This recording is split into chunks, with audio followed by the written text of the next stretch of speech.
Doctor Strange in the Multiverse of Madness, the biggest movie so far of 2022. Probably going to be the biggest movie of 2022 when it's all said and done. So let's talk about it without spoiling anything. Okay. So far. And then we'll get to a point where we talk about spoilers. So I shouldn't talk about the fact that it's a really good Sam Raimi movie. No, that's a non-spoiler thing to talk about. That's my non-spoiler section. The trailers were edited very well. I was pleasantly surprised by how well the actual plot of the movie was hidden and how the marketing material didn't give that part away, even if it does sort of spoil other stuff, which I talked about this when we talked about stuff earlier. Like it gave away the Illuminati thing and stuff like that, but it didn't really spoil who the villain was or where the story was going, why the story was moving forward. I really liked Elizabeth Olsen in this movie. I thought she was very good. I feel like her character is handled seriously and she's just good in it. More so than anybody else, even Benedict Cumberbatch. I think like he's a good actor for sure, but like the way they do Strange for him is kind of, sometimes it's just kind of like cheesy or dumb. Okay. And I think the way they handled Wanda wasn't like that at all. Other than another part, but I'll get to that in a minute. It was definitely a Sam Raimi movie. There's a fair amount of horror elements and universal variant murder in this, which I think kind of everybody sort of knew. That's not much of a spoiler. It's much more of a Sam Raimi movie than any of the Marvel or any of the other Spider-Man movies were. All those scenes with Dr. Octopus and like the reactions all were like very clear Sam Raimi. This was a notch above. He's almost like ripping himself off at some points, but like in ways like that Wes Anderson. Yeah, in the ways that you're cool with. Yeah. Like, okay. Like, I feel like if you knew his stuff and you saw this movie without knowing who directed it, you'd be like, this looks like a Sam Raimi movie. And the last thing I think I could talk about without spoiling anything is that I think the ending's kind of whack in this. I think it's a fine movie, but the ending's kind of just like, and then the movie's over. It's kind of like, I mean, it's a superhero movie, so it's very unbelievable and ridiculous in general, but the way it just happens, you're like... My big thing was that, Disney gave Sam Raimi a list of characters and like 11 beats and said, here's a big budget, go make your movie. Yeah, apparently they gave him a synopsis of other stuff too, because he hadn't seen everything he kind of needed to see to do this, which is kind of funny. Awesome. This feels like it's funny because a lot of dudes have left Marvel stuff due to creative differences, but this is I think the freest it feels like a director has been to make what they want to make in a Marvel movie, which is definitely interesting. Yeah, they hyped up Eternals being like, oh, Chloe Zhao, like this amazing thing, like, and I was like, this just looks like a lot of other Marvel movies. Yeah. Like maybe they put a filter on everything at the end to Marvelize it, but like wasn't he felt Sam Raimi? Yeah, wasn't he not even the original director of Doctor Strange 2? It wasn't. No, it was the guy that did the first, right? Scott Derrickson. Yeah. I think he was the director of the original Doctor Strange, which was definitely at the time, it's probably the best solo Marvel movie. Yes. Anyway. Yeah, when I saw it in theaters, I thought it was. And then when I rewatched it 5-6 weeks ago, I was like, this is still awesome. Yeah, like it's very good for an intro and as a solo one. I mean, other than like, again, I talked about before, a lot of these are like, do you value serious and good over fun? I think Thor Ragnarok is like the most fun singular Marvel movie, but I think Doctor Strange might be the better movie. But yeah, as far as like just very generic comments, I think it is worth seeing. If you're not a fan of Marvel stuff, I don't think it's gonna make you a fan. But if you're a Sam Raimi fan and you like stuff like that, like if you liked Drag Me to Hell, but you're not a Marvel fan, you would like this movie. I'm gonna say. I think that's pretty accurate. Definitely. Because Drag Me to Hell is like a fun, like a horror movie, which I don't like horror stuff, and I like that movie. I like a lot of stuff like that, like Sam Raimi stuff, because it's just like, it's not too serious. It's not really trying to scare you. It's more like horror comedy. This isn't really like much comedy, but it's like the same level of horror. Yes. Because it's not really a horror movie, but it has horror elements. Yeah, not much more you can really say about it without spoiling it. This is it. It's spoiler time. 3, 2, 1. John Krasinski's in it as Fantastic Four fucking guy. Reed Richards. All right. So all the theories about who the villain was and all that were pretty on point. It's Wanda.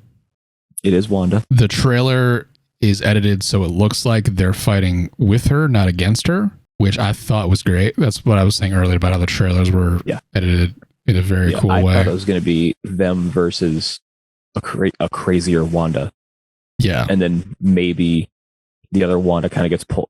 Our Wanda gets pulled back and forth. That's what I thought the trailers looked like. Yeah. But no. And then she's a villain, and she is ruthless, man. But she is awesomely brutal. It gets good.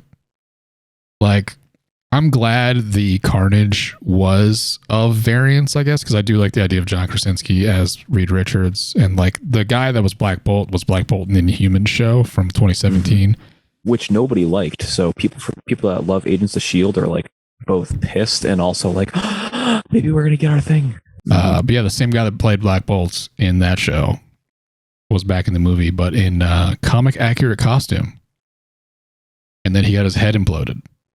Yeah, it was awesome. It was so good. Yeah, like you said before, What If is canon now. I mean, it's supposedly been, but that's like full, like, yes, this definitely, there's multiverses where like all this shit is real. There's animated multiverse stuff. Yeah. That was established in the movie. It was cool seeing that in live action, for sure. Having seen that on the cartoon. You don't need to see WandaVision for this either, but it definitely helps. Agree. This is the thing. I mean, it's almost like a spoiler to say you need to see WandaVision to see. That's why I didn't say it in the non-spoiler part, because like, why would you? You know, like, she's trying to get her kids, but she wants to take the place of one of her variants in their universe so she could be with her kids. But like, that's the problem I had with the ending too. Like I was saying in the other part where it kind of just ends. Doctor Strange tells America she can beat Wanda through the power of positive thinking. Yeah. And then she's like, okay. And then she tries, and then she was like, I can't beat you, so I'm just gonna give you what you want. And then she shows her the kids, and they're like afraid of her. And she's like, oh shit, all right, you're right. I'll give up now. And then the other one who she used to murder like a ton of people is just like, they'll be loved. Bye now. Yeah. And that's it. I mean, that's not it, but like, that's basically how the story resolves. And then being shown like, that your plan won't work.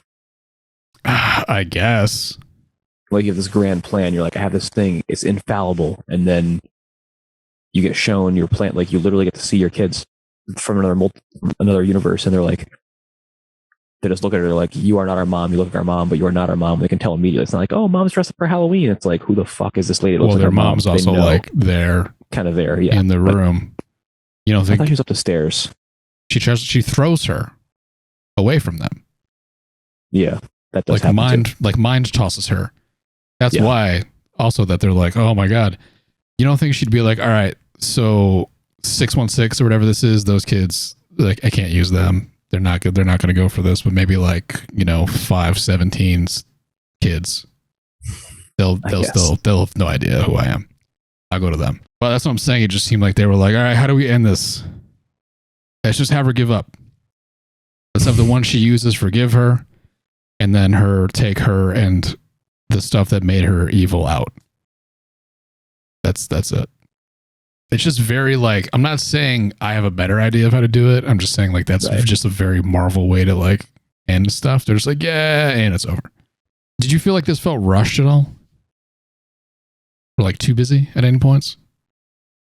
I was relieved at how busy it wasn't, because when you're looking at this movie from a standpoint of, oh my God, they're going to have the X-Men and the Fantastic Four and the Inhumans and whoever else, Captain Marvel variants, all these things. So you're going to have all these different characters in here. It's like, this is going to feel bloated as fuck. And then you find out the movie's 2 hours and 6 minutes and you're like, oh my God, how are they going to make this movie not bloated as fuck? Yeah, it's like 2 hours without credits, obviously. Yeah, and you take all those characters and you just stomp them. Yeah.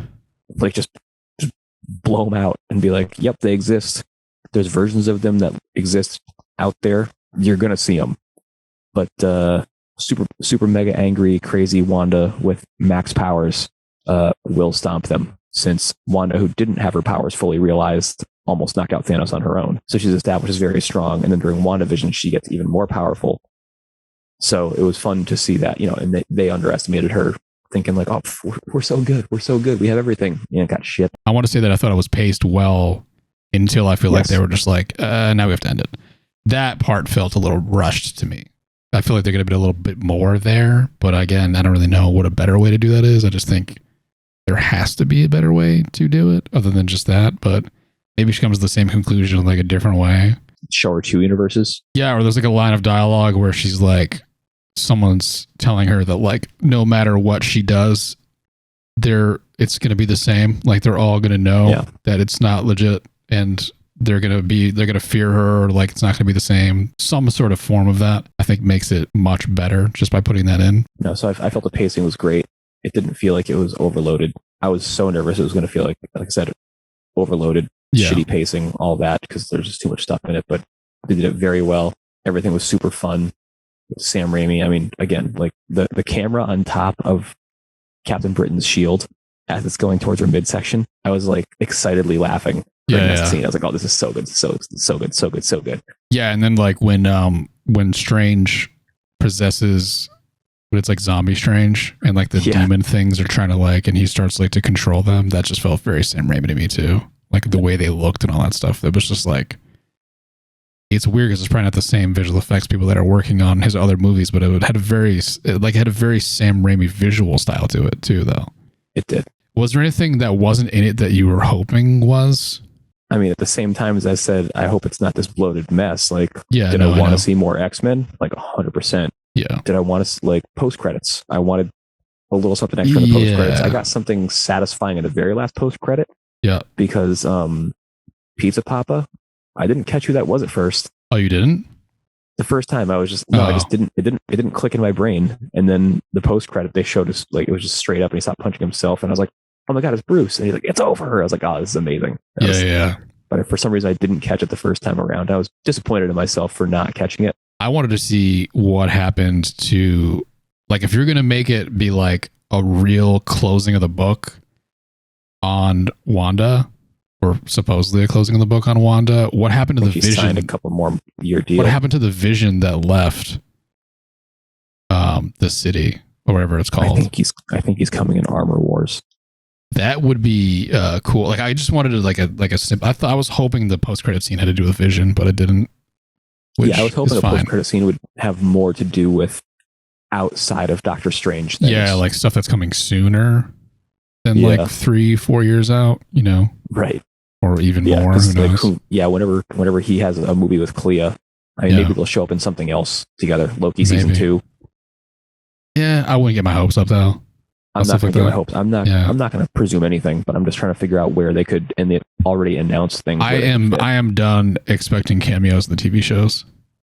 Yeah, but this was the first movie, like full Marvel movie since the TV shows have come out, and it was definitely tied to the show. I think it's a solid movie. I don't think it's like amazing. Any other closing words on this? I gotta pee.